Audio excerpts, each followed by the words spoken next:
Today, I am on a trip to experience how Japan looks like. Thousands of years ago during the Edo period. From Nagano City, it took 2 hours via 2 trains to reach this well-preserved traditional post town nestled in Nagano's Kiso Valley region. Konnichiwa! Welcome to Japan! Kung saan ipapasyal ko kayo sa iba't ibang lugar dito sa Japan. Today, day 34 ko sa Japan and nandito ako ngayon sa Narayajuku. Pabigyan ko yun ng short background sa Narayajuku. Ang Narayajuku ay isang historic town dito sa Japan dahil isa to sa mga dinadaan ng tao ng mga merchant noon pang Edo period from Tokyo to Kyoto.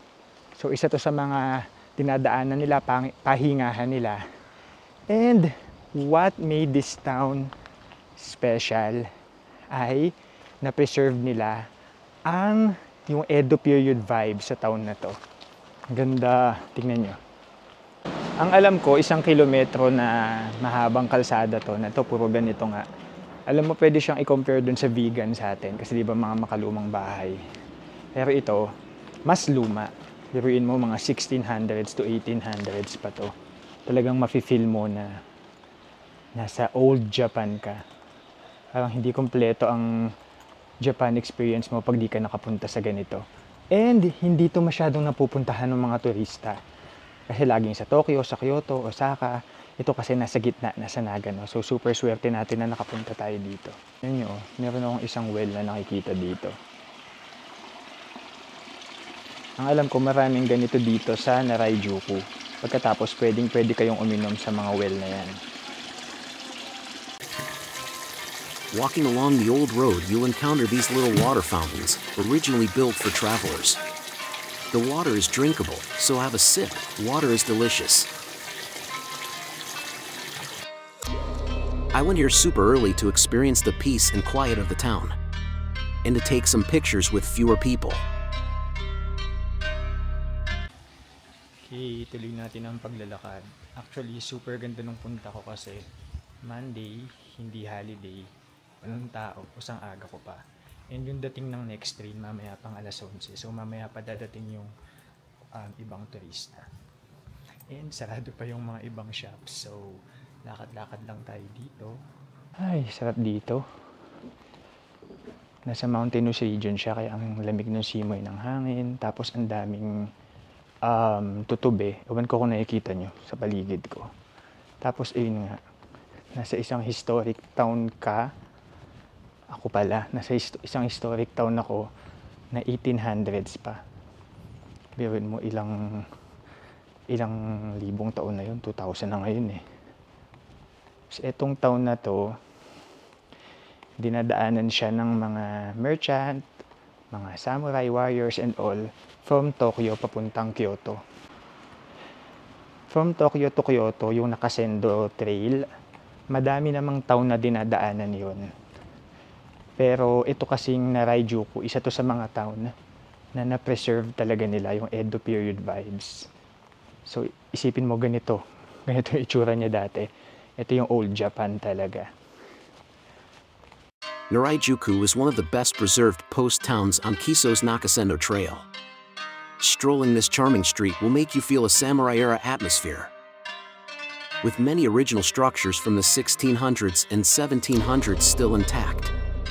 The main street stretches over 1 kilometer long, lined with wooden machiya houses that once served as inns, restaurants, shops, and homes. Visitors can appreciate the atmospheric townscape with its stone-paved streets, old-fashioned signs, and lack of modern buildings that make it a truly immersive historical experience. Naglalakad pa din ako. Huminto lang ako saglit dun sa Tourist Information Center nila. And kumuha lang ako ng stamp dun. Wala pa ding tao masyado. Wala pa din akong picture na maayos dahil wala kang magpipicture. And sarado pa din yung mga shops. Malapit na ako dito sa dulo. May sasakyan. Ganda ng bundok oh. So hindi pa pala dulo yun. Medyo miliko lang. Tapos eto, naglalakad ulit ako. Ang plano ko ay maglakad lang hanggang dulo nitong Narayajuku. Tapos pagdating dun sa dulo, pabalik ako and hopefully bukas na yung mga kainan, souvenir shops and all. Tapos hopefully meron pang ibang turista na pwede ako magpa-picture. Meron ding mga inn or ryokan dito. Pwede kayong matulog kasi mas maganda itsura nito pag gabi. Imagine may mga ilaw-ilaw yan. Pasok tayo. Mga nakikita kong tinda dito, mga wooden chopsticks, wooden kutsara, kung ano-anong wooden. Tignan niyo. Ayan, mga wooden chopsticks, pang souvenir, mga kutsara, tinidor.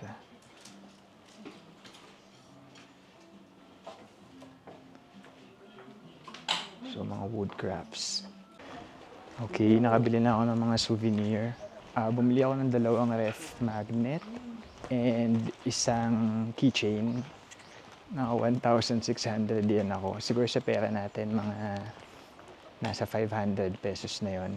Pero yun na yun, wala na akong bibili iba kasi medyo mahal yung mga pasalubong dito. Pero, bait naman si Lola. Binigyan niya ako ng free postcards. Gift na daw niya sa akin. So, dito sa parang dulong part nung Narayajuku na street, meron akong nakikitang isang shrine. Puntahan na rin natin. Ayan, pasok tayo dito sa temple na to. 1:25 pa yung alis nung train from here papunta dun sa city. Kaya madami tayong time maglibot. Sobrang peaceful dito kasi tignan nyo sa palibot ng temple. Ganyan.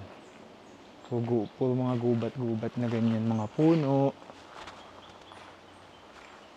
Hindi ko lang alam kung ano to, kung Buddhist temple ba or parang shrine. Hindi ko rin alam kung pwede ba nating i-bell yung ano na yan, yung malaking bell na yan. So dahil hindi tayo sure, huwag na lang natin gawin. Mga ilan akong turista ang nakikita, mga Chinese, nadidinig ko sila magsalita eh. Inom tayo dito. Nagkalat yung mga ganitong well dito sa Narayajuku. Super dami niya. So, di ka mauubusan ng iinuman. Tapos galing talaga siya sa bundok. Natural spring water, kaya super linis. So, nabasa ko dito na dito nga daw sa south ng Narayajuku yung Tori Pass. Baka dito yun. Yun daw yung pinakamahirap na path. Mula nga daw Tokyo to Kyoto. Yun yung pinakamahirap na dadaanan kasi bundok. So, hindi natin pupuntahan yun, syempre. Balik na tayo doon sa mismong town. Baka bukas na rin yung mga pwedeng puntahan.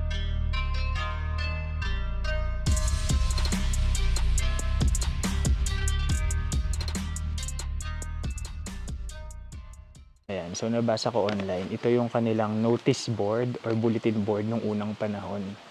So dito nila pinopost lahat ng mga ganaps. Siyempre wala pang internet nun. So kung gusto mong maging updated, dito ka lang magbabasa palagi. Okay, dito ako ngayon sa tapat ng former Nakamura residence. Isa to sa mga well-preserved na bahay dito sa Narayajuku. And ang pagkakaalam ko, dati ano to, comb merchant o nagtitinda ng suklay yung may-ari nitong bahay na to. Okay, medyo malangit-ngit yung hagdanan. And ayun, according nga sa nabasa ko dun sa baba, mayaman na merchant ng comb yung may-ari nitong bahay na to. Tapos parang nasunog siya dati pero ni-restore. Ganda. So dito yung mga lumang mga combs or suklay na dating business ng may-ari nitong bahay na to. So, up until now, hindi pa din ganun karami yung turista, which is good. Hindi masyadong magulo. At hindi pa din masyadong mainit. Magte 10 AM na. Hindi pa din ganun kainit. Pansin ko, bukod sa mga inuman ng tubig, ang dami ding temple dito. Mga bawat gilid, pagpasok mo may temple. Bisita tayo sa isa sa mga temple dito. Old Big Ceilings Painting. Visiting is free. Okay, walang bayad. At walang tao. Tingnan nyo. Sa tuktok nito, may malaking bell. Tapos ayun yung pag ginalaw mo yung kahoy, tutunog siya. Saan kaya yung painting daw sa ceiling na sinasabi dun sa labas? Ay, may sementeryo dun. So ayan, nandito na ako sa loob at pwede ang photography and video, which is good. Pero bawal lang pumasok dun sa mismong loob. Ito yung loob ng temple. Ayan. Tapos, ang maganda talaga dito, pinupuntahan ng mga tao, is itong painting ng dragon na to. Napakahaba. Nasa ceiling. Next stop naman natin ay dito sa Tezuya Family Residence. Isa rin to sa mga mahalagang bahay dito sa Narayajuku. According to my research, 1840 daw ito na-construct. Ayan, so 300 yen yung entrance fee dito. Mga 90 pesos siguro sa atin. Pasok na tayo kasi minsan lang naman tayo makakapasok sa mga ganitong bahay. According dito sa pamphlet na binigay sa akin, over 400 years old na daw itong bahay na to. Tapos yung family na nakatira dito ay Toya.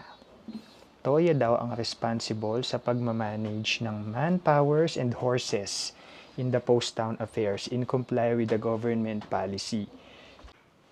Ito ang kanilang kusina na common na nakikita sa mga lumang bahay.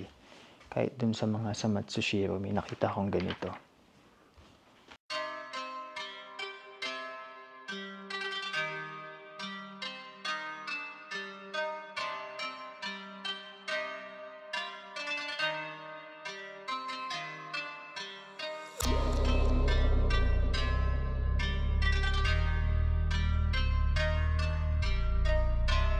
Umorder ako nitong soft cream na to dito sa restaurant na to. Nakita ko gawa siya doon sa prutas na nakita ko doon sa puno, malapit doon sa temple sa dulo. Okay lang yung lasa niya.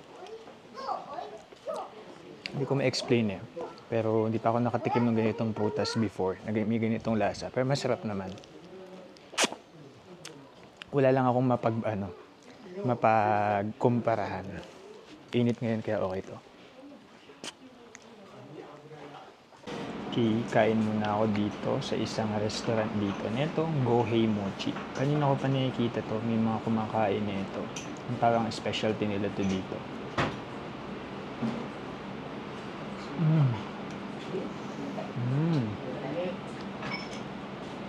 Rice cake siya na mayroong sauce na parang soy sauce naman na miss ulit. Pero parang may mga sesame seeds siyang kasama.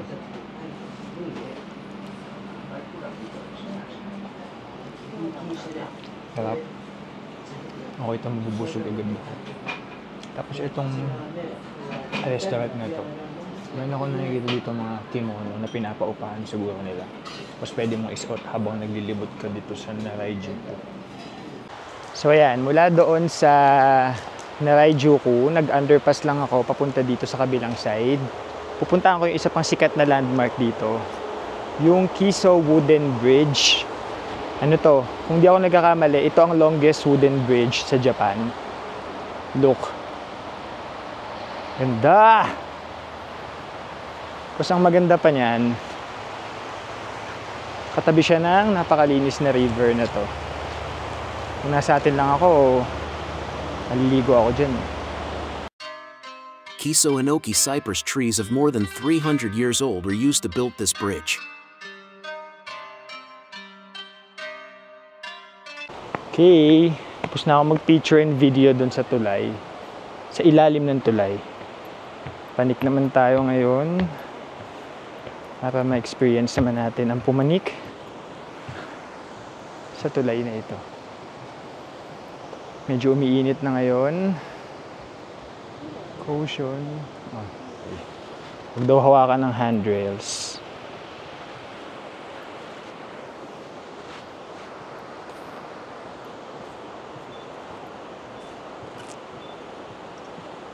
Oh. Medyo matarik yung tulay.